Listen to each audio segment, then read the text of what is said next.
নমস্কার, news AI24x7 চ্যানেলে আপনাদের সকলকে স্বাগতম। আমি আনিশা, সঙ্গে খেলার খবর নিয়ে। আগামী টি-20 বিশ্বকাপে ভারতীয় দলে হার্দিক পান্ডিয়ার জায়গা নিয়ে উঠেছে চরম প্রশ্ন।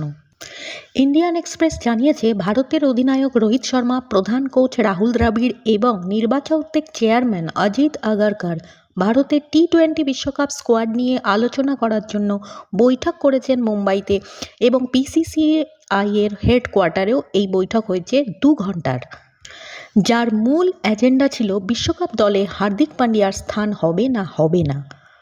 ওয়েস্ট ইন্ডিজ এবং ইউএসএতে অনুষ্ঠিত হওয়া বিশ্বকাপের চূড়ান্ত দলে 15 জন খেলোয়াড়কে এখনও বাছাই করার জন্য সময় রয়েছে। তবে ভারতীয় টিম ম্যানেজমেন্ট হার্দিক পান্ডিয়ার বোলিং ফিটনেস নিয়ে যথেষ্ট উদ্বিগ্নতা প্রকাশ করেছে। বোলিংয়ে পারফরমেন্স না দেখাতে পারলে টি-20 ওয়ার্ল্ড কাপে হার্দিক পান্ডিয়ার থাকা নিয়ে প্রশ্নচিহ্ন রয়ে যাচ্ছে। মুম্বাই ইন্ডিয়ান্সের অধিনায়ক মাঠে এবং বাইরে সমস্ত জায়গায় প্রচণ্ড চাপের মধ্যে রয়েছেন।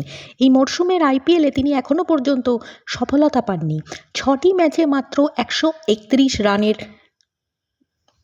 রেকর্ড করতে পেরেছেন, যেখানে যথেষ্ট স্ট্রাইক রেট পেতেও তিনি ব্যর্থ হয়েছেন। হার্দিক পান্ডিয়া চলতি IPL-এর মরশুমে 6টি গেমে মাত্র 3টি উইকেট নিয়েছেন 11 ওভার বল করে, যেখানে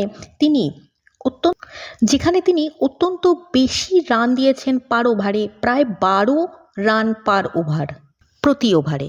ভারতীয় ম্যানেজমেন্ট টিম দাবি করেছেন, যদি হার্দিক পান্ডিয়া ছন্দ ফিরে পেতে না পারেন, তাহলে তার আসন্ন টি-20 বিশ্বকাপে দলে থাকা নিয়ে প্রশ্ন থেকেই যাচ্ছে। ভারতীয় টিম ম্যানেজমেন্ট পাশাপাশি চেন্নাই সুপার কিংসের শিভম দুবে অলরাউন্ডারের ওপরও বেশ নজর রেখেছেন। তার পরপর দুর্দান্ত সাফল্য এবং দুর্দান্ত অনবদ্য ইনিংসের জন্য আশা করা যেতে পারে আসন্ন টি-20 বিশ্বকাপে তাঁর উপস্থিতি থাকছে।